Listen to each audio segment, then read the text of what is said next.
You're here, a lot of type of business, like how do I figure out what type of business that I should buy? And I talk about this quite a bit.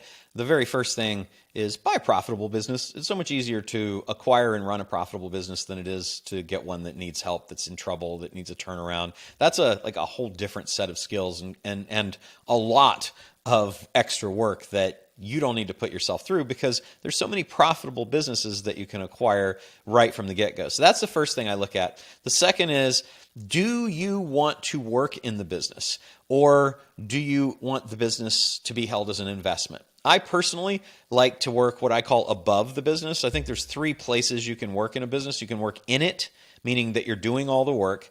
You can work on it, meaning that you're kind of at a higher level, more of a CEO, manager type person, or you can work above it where you're really thinking about the business as the asset as the product that you have for sale. That's the business itself, as opposed to like a CEO manager that's working on the business where the product or service the business has to sell is whatever it sells. And then working in it where you're actually doing the thing, you're making the product or you're rendering the service. So the thing to think about, I think, is where do you want to fit in that hierarchy of things? For me, I like to be above. But if you want to be above, you cannot work in the business. So that means that you probably are either going to be looking for a business that's not owner operated, because if the owner is the operator and the owner leaves, you buy him or her out, then he or she's gone. And now who's going to run it, right?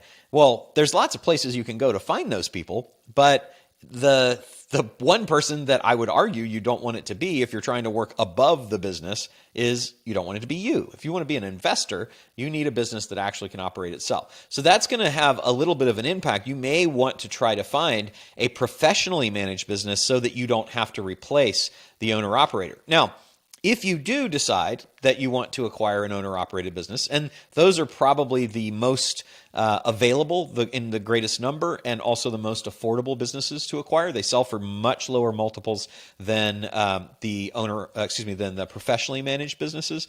So if you're looking for an acquisition and you find that there's an owner-operated business you want to acquire, but you don't want to work in it because you want to work above, not on or in, then what do? Okay, the first place that you look is you look for the owner that's selling. Maybe they don't want to leave the business.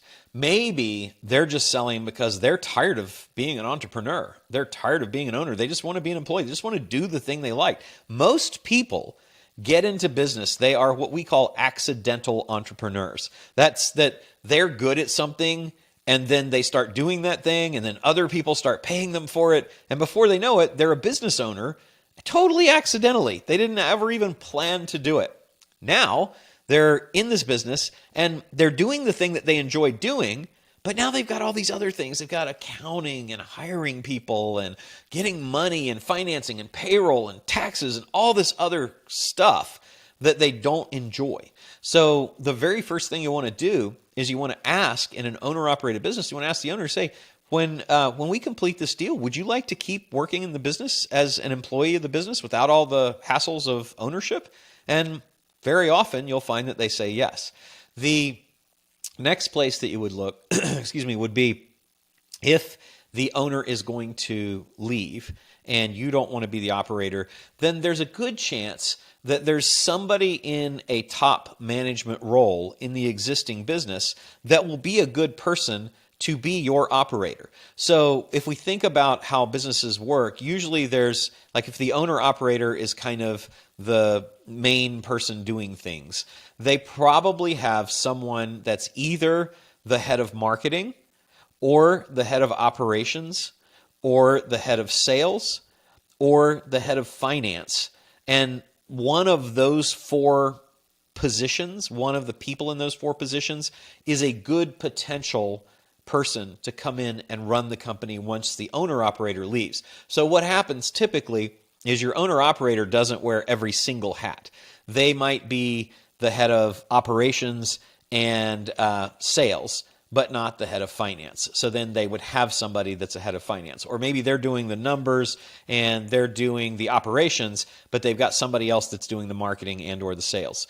So what we like to do is we like to look at the positions. In a bigger company, these people are going to be in what we call the C-suite. They're going to be positions that have a C before them. So CFO, Chief Financial Officer, COO, Chief Operating Officer, maybe CEO, but that's usually the owner. CMO, which is the Chief Marketing Officer, or CRO, which is the Chief Revenue Officer. Those are typical positions in bigger companies. Now, in a smaller company, those same positions might be significantly less grandiose sounding titles. You might have, instead of a CFO, a Chief Financial Officer, you might have a controller or an accountant, or even just bookkeeper. For marketing, you might just have marketing director or head of marketing, or just media buyer. For sales, it might be, instead of chief revenue officer, it might be sales director, VP of sales, etc. Right? And operations, instead of COO, chief operating officer, you might have MD, managing director, or just general manager, or even manager. So those are kind of the roles that you're going to be looking at if the owner-operator is going to go away and you need somebody that's kind of got experience in the company, that knows some of the tribal knowledge that maybe hasn't been documented, that will be very helpful to you to have.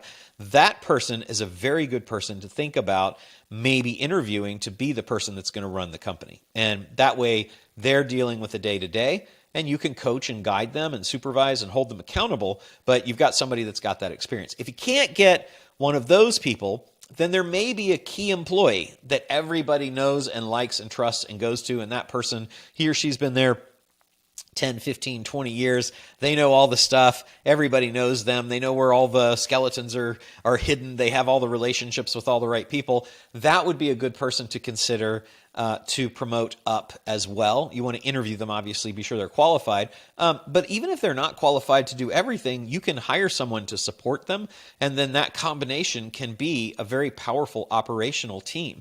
If that's not available to you, then look at consultants or contractors that the company has hired for key roles. So if there's somebody that maybe is a outside contracted sales team, or an outside HR team, or an outside marketing team, or an outside accountant or finance person, those are good people who, again, have long history and knowledge of what's going on with the company, know where it's weak, know where it's strong, and are good potential places to look to hire. So these are not employees of the company, but consultants and contractors that the company is already and has for a while worked with. If that is not available, then we'll go to the next level, which is to query your network, to ask around and say, does anybody know somebody that has experience, skill, and desire to work in a company like this? And if that doesn't work, you can always go and hire a recruiting firm to find that person. So that's how we're going to find the operational team. And you need to decide if you're going to be an owner-operator, if you're going to actually work in this business and replace the owner, that's fine. But if you're not going to do that, we're going to have some of those things to think about as well.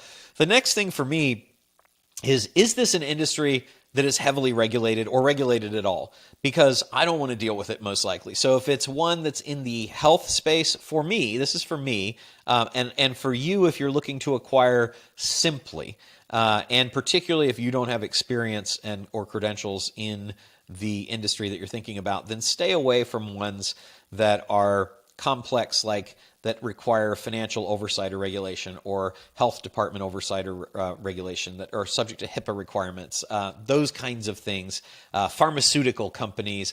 Those are all things I generally steer clear of, just because there's so many companies that don't have that extra layer of complexity and that layer of potential liability. I'd rather avoid that if I could. The next would be, think about industries that you have experience in already. So when you're looking and you're saying, I can acquire anything in the world, that's cool, and you can. But if you've got some sort of prior experience either working with or in or for a company like that, then that's going to be very helpful to you as well. So think about that when you're making your list of potential acquisitions. Do I have experience in this industry would be a question I would ask myself. And then this is related but different.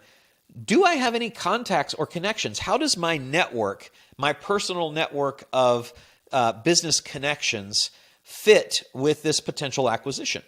Do I have contacts in this industry that might be able to advise, consult, or connect me to people that will be valuable relationships? Because if you do, it's just going to make everything that much easier and everything that much quicker. And then you also want to think about, is this an industry that's growing? Is this an industry that's actually experiencing growth? Because one of the best, easiest ways to grow a business is to be in a business that's in an industry that's already growing anyway. That rising tide raises all ships kind of idea. That's something that can be very, very helpful as well. And then you also want to say, is this something that is likely to last and not be kind of like a fad, like a Y2K business back in when the millennial was rolling over? There were a lot of actual business startups focused just on Y2K. Well, that's a very ephemeral industry. Like, that's not going to last a long time. Or an industry that's starting to decline. That's something that I would avoid. So I'd stay away from those two things. And then I would think about, what is something that you actually love? And then if you're passionate about it, it's going to be way easier. Now, once you find something you've identified, well, maybe you say, I love crypto, therefore I want to get in the crypto industry. Well, a challenge there is that's an industry that is probably going to be around for years and years and years, but it's very nascent right now. It's very, very early stage. So there's going to be a whole lot of fallout and a whole lot of technical changes that are going on. So I'd be careful about looking at that. If you love it and you have the contacts and connections, it's definitely an industry that's growing. And that's something that would be worth thinking about, but just be aware that it's very likely that you might get obsolesced because you might come up with something or you might be acquiring a company that is doing well right now, but because things are changing, it's not going to exist anymore. Or you might find a bigger company that rolls that thing that your company you're acquiring does into their services. That's one of the dangers in tech. Think about Meerkat. Meerkat was a company that came out that was to provide something that Twitter didn't. Then Twitter announced the services and that company just went away. That happens a lot. So those are all things that you want to be thinking about. And then last but not least, is this a company that is going to require a lot of capital investment for you to continue to be in that business? So a great example would be an audiovisual company business. An audiovisual company business has a whole lot of capital equipment. They've got cameras and stages and sets and projectors and all kinds of technical equipment, computers and stuff like that. Well, the problem, though, is that in that business, they are continually having to reinvest because the rate of innovation with that type of thing is very, very fast. So they're spending a whole lot of money on equipment that depreciates very, very quickly, and then they have to go out and buy more equipment so there'll be the latest, most up-to-date, but they can't really sell the equipment they've got for that much money. So that's a concern. Doesn't mean don't do it, but for me, that's going to make it a concern. It's definitely going to be something I look for. And if I've got the choice between a business like that and another business that's much simpler and that doesn't require that capital expenditure, then I'm probably going to go for the one that is less risky, right? So those are the things that I look at when I'm thinking about acquiring a business, and I think that can be very helpful for you to kind of pass anything that you're thinking about acquiring through that set of filters and